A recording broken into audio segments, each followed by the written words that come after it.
they haven't even touched live content yet, and they're still number one. When they move into live content, like think about if the NFL, if Netflix was to sign the NFL. I like wrestling. I have liked wrestling for a long time, since like I was a teenager. I got into wrestling during like, the big boom, right? With the NWO and all that back in the day. Eric, I'm sure that's when you got into as well. Or were you like in the 80s? Did you watch it growing up in the 80s and early 90s when like the Nitro versus Raw? Okay. So we got in at about the same time. I think that's where most people came in. And a lot of people have a lot of member berries for that time. And I think if you were to go back and watch it, you'd realize it really wasn't that great. But there were some really, really highs and also some really, really lows back then. But people's memories of that time bring them back. But Raw has been a mainstay on television for a long, long time. That's the thing. It's the longest running television show, like weekly television show, I think in history, I think. Well, that's going to change in 2025 as Raw is moving away from USA Network and TV to move to Netflix when they announced it's moving in January 2025. And here's the thing. This deal is a $5 billion deal, which is just mind-blowing to think about for a wrestling show. $500 million every year going for one of their two primary shows, which is just insane. Apparently, this is worth a 10-year deal with the option to extend the deal for an additional 10 years. Could you imagine what that deal is going to look like in another 10 years? So for the next 20 years, Raw could be on Netflix, which is just insane to think about. Holy shito. Yeah, when you break that down to $500 million a year, does Netflix think they can make that back in subscriptions? Well, I do think they're like counting on it saving them. Right. Netflix? Yeah, I like think there's Netflix enough is wrestling fans that they're going to increase viewership that I much, think Netflix is the only streaming platform that probably doesn't need saving at this point. even though they're Because Because it's throwing the all their first money one, at everyone's so like, much oh, I still crap. have Netflix. But It's okay. worth $212.59 billion as of January 22nd, 2024. The market cap has increased by 45.97% in 1 year. you can just round that up, lads. You don't need to hear the 0.9. That's all right. No, I'll say this. I like to break this down. Okay. A good TV show, like a really popular TV show, has a few $1 million budget, like for like an hour or something like that. It costs a lot of money to produce TV shows. To break this down to $500 million divided by 52 weeks a year. That means every single show that Raw produces is worth $9.6 million. So every week, Raw is making $9.6 million for the next decade, which is just balls crazy.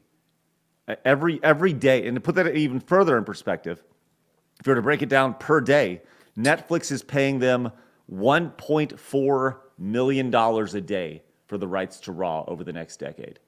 Like, holy crap. Isn't that insane to think about? I wonder what it costs to crazy. produce it. well, I wonder what it it's costs a live to show, WWE and that's the to show that produce it. travels around the country. Yeah. So Ooh, the- so has they Netflix make all done that money anything back live for the ticket before? sales. They've tried and Interesting. failed at live things before. Like I Oh, think okay. there was like there's supposed to be like Netflix has. like a live reunion show on there at one point in time, and they couldn't get it to work. Wow. Yeah, as Josh says, $430,000 an hour. Like that's what Woo! WWE's making based off this deal. That is Well, the amount of- absolutely insane. The amount of staff and actors that they have to utilize. I mean, I don't know how much they're actually making on that. It might cost them. Netflix probably saw all the $400,000 an wrestling hour. documentaries and what's that women's wrestling show they had? With, Yeah, they had Glow. Yeah. Mhm. yeah, Glow. They're probably like, we got wrestling fans on Netflix. Let's see what we can bring WWE there. So Yeah, I mean, this is a major deal. Obviously, a huge deal. And between the licensing attached to Netflix, the licensing on Peacock for the WWE network, I mean, WWE has done such a brilliant job of finding these individual niches for these individual brands that they've created within the larger WWE brand. You wonder. I mean, it's like how is this a $1 billion company? This is how it's a $1 billion company.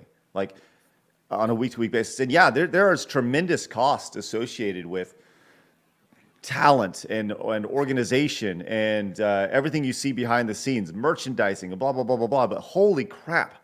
Like I wonder if you were to go back, 40 years when right after Vincent Kennedy McMahon bought the company from his dad, and they were to say like, hey, I'm going to sign a $5 billion deal one day, and whether he did it or not, or this company's going to sign a $500 billion or $5 billion deal, like that's not even fathomable, just that amount of money. It's just crazy to think about. But I mean, what do you say? Yeah, I kind of don't like streaming platforms trying to take over sports and stuff in general. I mean, we'll see how that plays out in the long run. But I just know, for example, with the NFL having a playoff game or a wild card game that was streamed on Peacock, that was infuriating for a lot of football fans because I ain't signing up for Peacock to watch the game. Now, if it were my team, I might would have, very angrily done so.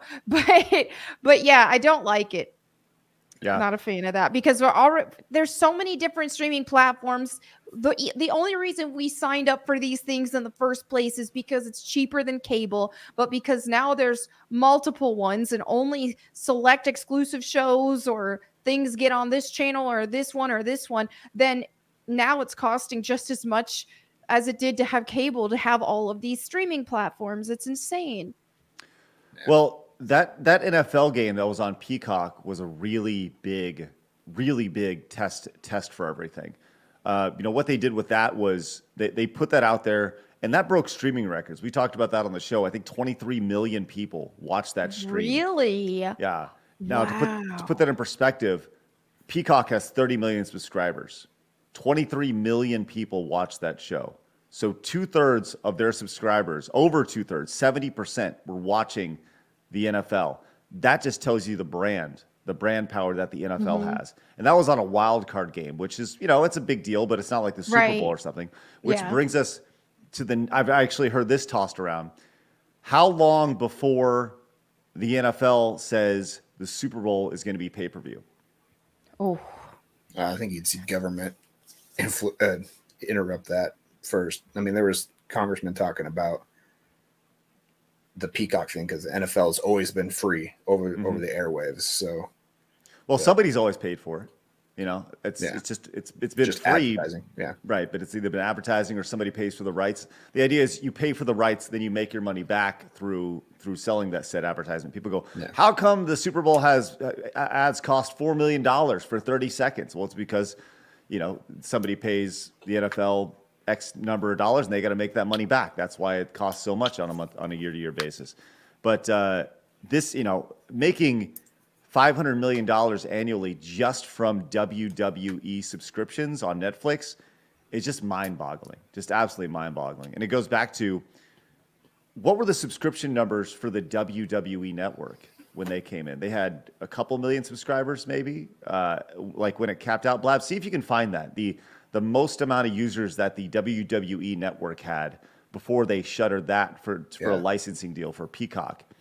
And I think that's what that's what your audience is going to be. I think that's your transferable audience, your metrics that you use to find out if this deal was worth it for Netflix. But I think the big motivation is they're trying to get the next generation of viewers, and younger people aren't signing up for cable, right? Yeah. And Netflix is probably, Netflix is the #1 streaming platform. Oh, by a mile. General media. So they're trying to tap into the younger audience through Netflix. True.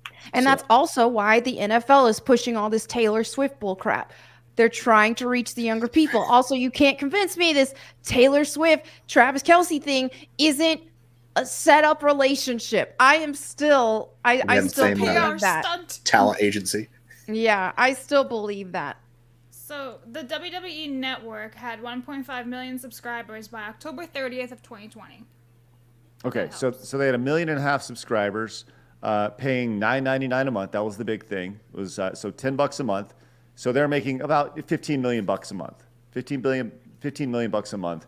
To put that in perspective, that's about a week and a half worth of revenue for this deal, right? So they've definitely upgraded, with the licensing on Netflix. So that's crazy. As pointed out by RL Dog, says Netflix will have all the pay-per-views for outside the U.S. also. So that'll be major for overseeing viewing, right? And that's massive. So they're just not going to do live anymore? Like, I mean, do you think they're going to try to do these things live? Yeah, it's live. Yeah, I don't. It's just Netflix. Netflix is going to have to get their shit together. Live, so they've been tinkering with live for a little bit. They've had a couple special events that have been live. I don't know how well they've done, but it's very, like, I think they were testing it out with the intention of going after something like this. And having I tried watching one time and it crashed. Like, it crashed Really? their system. They had to like put up posts on Twitter that said, "Sorry, it's not going to be live. We'll put it up tomorrow." Well, they have till January to figure that out. So they have a full year to figure out their infrastructure because they're going to have at least, I think Raw pulls a couple million viewers, which you think about that. That's the interesting thing about Netflix is they haven't even touched live content yet, and they're still number one. When they move into live content, like, think about if the NFL, if Netflix was to sign the NFL or sign any major, if they were to sign the NBA or Major League Soccer. I know soccer signed with Apple Plus and all that, but think about live sports. Live sports is king. That's the most valuable thing you can possibly get, which I think, when you deal with wrestling, that's pretty popular. That's why it's there. But it's fascinating. I could talk about this stuff all day. It's so interesting to see the business aspect of this.